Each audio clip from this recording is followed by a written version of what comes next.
Улица Джафира Сейдамета в ялтинском поселке Ай-Василь выглядит как после апокалипсиса. Груды мусора, поваленные заборы, утопленные автомобили. После сильных ливней, прошедших здесь несколько дней назад, с гор устремились потоки воды, которые буквально сносили все на своем пути. И вода не останавливается уже 4-й день. Пострадали все дворы на этой улице.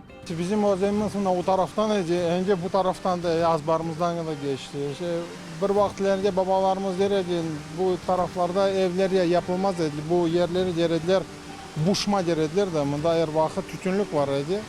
Son kaçan verdiler, bu evleri topraklara verdi, evleri yaptık da ama 100 yılda bir kere bu da başımıza çıktı. Ne yapayım? Allah acıdı bizi. Zarar azbar kordu, ev kormaydı. Şükür Allah'a yetiştik, temizledik bir şey. Temizleyek işte, temizleyeceğimiz ki. Gece kondu ne temizleyip. Все за сколько? За 10 минут, да, за все сделалось. Ну или 10 минут было вот так времени, когда вот это вот шла волна вон оттуда вот. У нас ворота вот так были, она снесло просто здесь. Мы даже вот это закрывали, не успели закрыть, как камни, видите? Даже еще какие были. Никогда речка не выходила. И никогда вот этого не было. Yıllardır temizlenmiyor bu ozenler. Derekler olsun, ağaçlar, çopluk hepsi o yıllarla beraber temizlenmeden sonra bana bu boyuk su gelgen sonra bana bakın bunları. В данный момент уровень метра 3, наверное, выше стал, чем было. Здесь дорога намного ниже. До окна я не доставал, когда на дороге я стоял. То есть настолько низко. Машину со двора унесло. Вон она, касается такая стоит. Со стороны речки нанесло очень много мусора, там деревьев, веток. Разрушено все, абсолютно все. Все, что было во дворе, все унесло. У дома уже стены рассыпаются.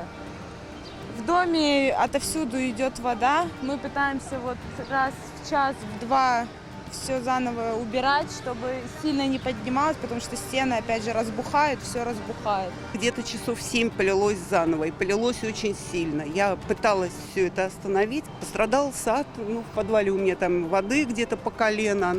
Вышедшая из берегов река затопила более 10 домов. В некоторых из них до сих пор по колено воды.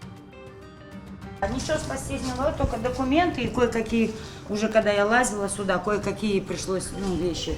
А так все осталось здесь. Вот уровень воды, чтобы вы поняли. Это уже стало, а было вот. Все здесь повыплавало. 3 комнаты полностью. Холодильник упал. Мгновенно, каждые 20-15 минут шел сильный поток. Я успевала отсюда выскочить и выбежать. Когда с гор понеслись потоки воды, люди в спешке покинули свои дома, не сумев ничего спасти.